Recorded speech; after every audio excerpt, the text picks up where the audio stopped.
সম্মানিত ভিউয়ার্স, আসসালামু আলাইকুম। আপনারা সবাই কেমন আছেন? আশা করি ভালো আছেন। গত 4-5 দিনের বৃষ্টিতে নাজেহাল অবস্থা। দেখেন, ঘর থেকে বাইরে হওয়ার মতো না, এরকম অবস্থায় পড়ছি। কি আর বলবো। আমার ছেলে ওই যে দোলনায় দোল খাইতেছে। চলেন দেখি।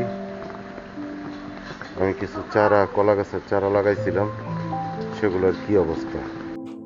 ও, এর ভিতরে আরেকটা কথা আপনাদের বলা হয় নাই, সেটা হইলো প্রচুর বৃষ্টি পড়তেছে। এর ভিতরে আমার বউ পাক করতেছে। সে বৃষ্টিতে ভিজা ভিজা পাক করতেছে। তো সে এখন এমনিতেই প্রচণ্ডভাবে রাগে আছে। তার রাগের মাত্রা যদি আমি মাপি, তাইলে আমার মনে হয় 100-র উপরে তার রাগের মাত্রা চলে যাব। দেখেন, তা চলেন দেখি আমার গাছগুলোর কি অবস্থা।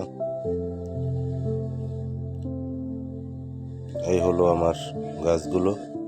এই যে ছোট্ট চারাটা দেখতে পারতেছেন, এটা হইতেছে কাঠলিচু, যেটাকে আমরা অনেক অনেক জায়গায় লঙ্গন চারা বলে থাকি, লঙ্গান চারা।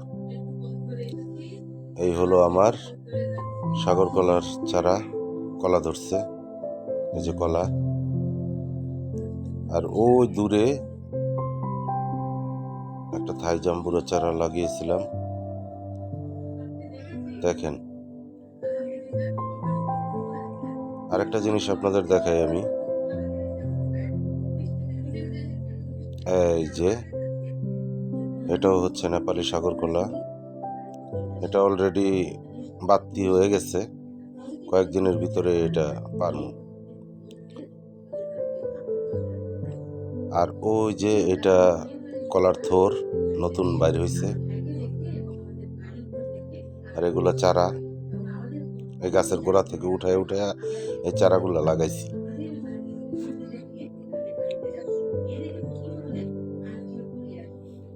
আরো অনেক চারা আছে, দেখেন কি অবস্থা পানিতে। এগুলা হচ্ছে আমার ঘরের পিছন সাইডে। কিরকম পানি জমছে দেখেন।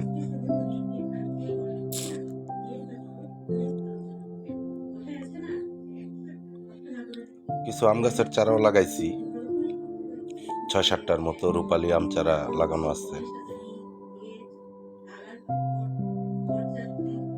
এগুলা সব কলা চারা। এই আম চারাগুলা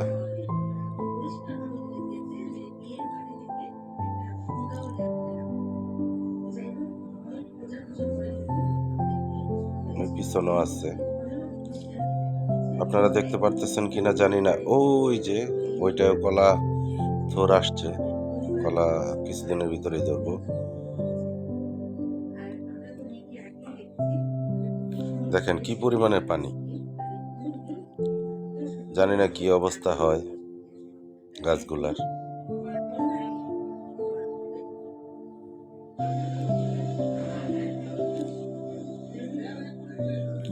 প্রতিটা গাছের গোড়ায় পানি জমে রয়েছে। এখন আল্লাহ পাকি ভালো জানে কি অবস্থা হইব। যে গোড়ায় গোড়ায় পানি দেখছেন।